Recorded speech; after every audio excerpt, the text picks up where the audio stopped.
Hello మిత్రులారా, welcome to portal M channel. ఇంతవరకు మీరు మన ఛానల్ సబ్స్క్రైబ్ చేసుకోకపోతే వెంటనే సబ్స్క్రైబ్ చేసుకున్న నోటిఫికేషన్ బెల్ ని యాక్టివేట్ చేయడం వల్ల ఫ్యూచర్ రాబోయే వీడియోస్ అయితే మిస్ అవ్వకుంటారు. ఈ రోజు మనం the got the greatest of all time అనే విజయ్ గారి మూవీ గురించి అయితే మనం మాట్లాడుకోబోతున్నాం. ఈ మూవీ గురించి నేను ఇచ్చే సింపుల్ హింట్స్ ఏంటంటే రెండు. ఒకటి, ఇది భారతీయుడు స్టోరీ లైన్ లా అనిపిస్తుంది. సెకండ్ పాయింట్ వచ్చేసరికి మీరు ఏదైతే అనుకుంటారో అది కాకుండా వేరేది జరిగేలా ప్లాన్ చేశారు. కొన్నిసార్లు మనం అనుకుంటాం ఈ సీన్ తర్వాత ఇలా జరిగితే బాగుండేదేమో కదా అని. అలా బాగుండేదేమో కదా అనిపించిన పాయింట్స్ ని ఈ సినిమాలో డైరెక్టర్ డిఫరెంట్ గా తీసుకెళ్ళి, ఇంకోటి ఏంటంటే పాత కథకి కొత్త రంగుల్లా ఉండిద్ది ఈ సినిమా. అంటే ఓల్డ్ సినిమాలో ఇలాంటి స్టోరీలు చూసాం, రీసెంట్ టైమ్స్ లో ఇలాంటివి ఏం రావట్లేదు. ఎందుకంటే ఇలా తీసి వర్కౌట్ చేయడం చాలా కష్టం. కానీ ఈసారి విజయ్ గారి సినిమా ఇది బాగా వర్కౌట్ అయినట్టే అనిపించింది. మనల్ని నమ్మించగలిగారు. ఈ విషయంలో ఒప్పుకోవాలి. ఈ సినిమా అయితే నాకు బాగానే అనిపించింది. ఇంకా సినిమాలో ప్రొడక్షన్ వాల్యూస్ చెప్పాలంటే టాప్ నాచ్ ఉన్నాయి. ఎక్సెప్ట్ ఆ చివరి ఫైట్ సీన్స్ మాత్రం కొద్దిగా గ్రాఫిక్స్ అయితే మనకు కనిపిస్తాయి. అది ఒక్కటి తప్ప మిగతా అంతా కూడా బాగుంటది. ఇంకా విజయ్ గారి పర్ఫార్మెన్స్ గురించి చెప్పాలంటే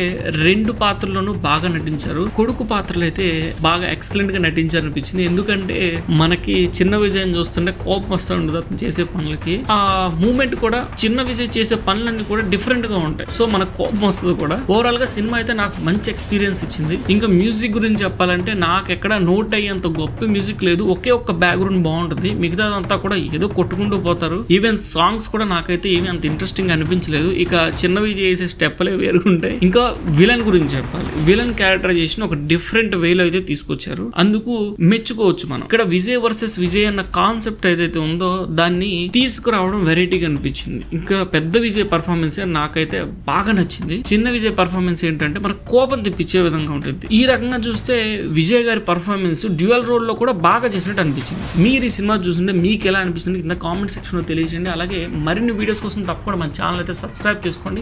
ఓవరాల్ గా మూవీ అయితే బాగుంది. మీ దగ్గరలో ఉన్న థియేటర్స్కి వెళ్ళి అయితే ఎంజాయ్ చేయమని